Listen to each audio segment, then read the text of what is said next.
नमस्कार दोस्तों, विज्ञान प्रयोगशाला चैनल में मैं एक बार आप सभी का फिर से स्वागत करता हूं।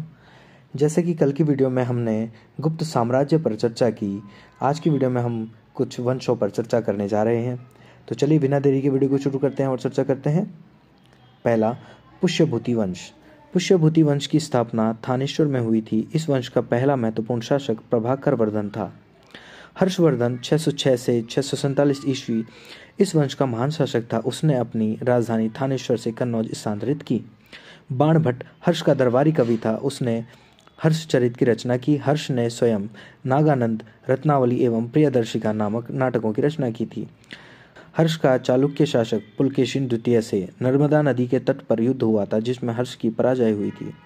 हर्षवर्धन के शासनकाल में चीनी यात्री ह्वेनसांग भारत आया था। उसकी यात्रा वृतांत सीयूकी के नाम से जाना जाता है। याद रखिएगा, ह्वेनसांग भारत कब आया और किसके शासनकाल में आया। ह्वेनसांग हर्षवर्धन के शासनकाल में भारत आया था। दूसरा, गुप्तोत्तर वंश। गुप्तोत्तर वंश में पहला आता है पल्लव वंश। पल्लव वंश की स्थापना सिंह विष्णु ने की थी। इसकी राजधानी कांचीपुरम थी। मत्तविलास प्रहसन की रचना पल्लव नरेश महेंद्र वर्मन ने की थी। महाबलीपुरम के रथ मंदिर का निर्माण पल्लव नरेश नरसिंहवर्मन प्रथम के समय हुआ था। उसने वातापी कोंड की उपाधि ग्रहण की। दूसरा, राष्ट्रकूट वंश। राष्ट्रकूट वंश की स्थापना दंती दुर्ग ने की थी। इसकी राजधानी मान्यखेड़ थी।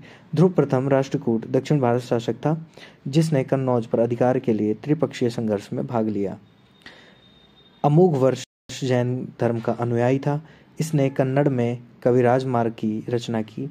एलोरा के प्रसिद्ध कैलाश मंदिर का निर्माण कृष्ण प्रथम ने करवाया था। एलोरा एवं एलिफेंटा गुहा मंदिरों का निर्माण राष्ट्रकूट शासकों के द्वारा हुआ। तीसरा, चोल वंश की स्थापना विजयालय ने की थी। इसकी राजधानी तंजौर थी।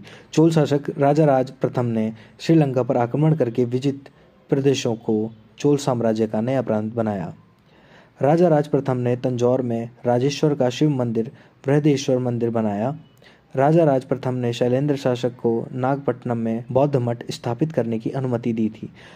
राजेंद्र प्रथम ने गंगा घाटी के सफल अभियान के क्रम में पाल वंश के शासक महिपाल को पराजित किया।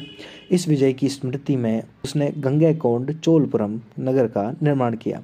स्थानीय सुशासन चोल साम्राज्य की प्रमुख विशेषता थी। चौथा, पाल वंश। पाल वंश का संस्थापक गोपाल था। उसने औदंतपुरी बिहार शरीफ में बौद्ध विहार की स्थापना की थी। धर्मपाल ने विक्रमशिला विश्वविद्यालय का निर्माण करवाया।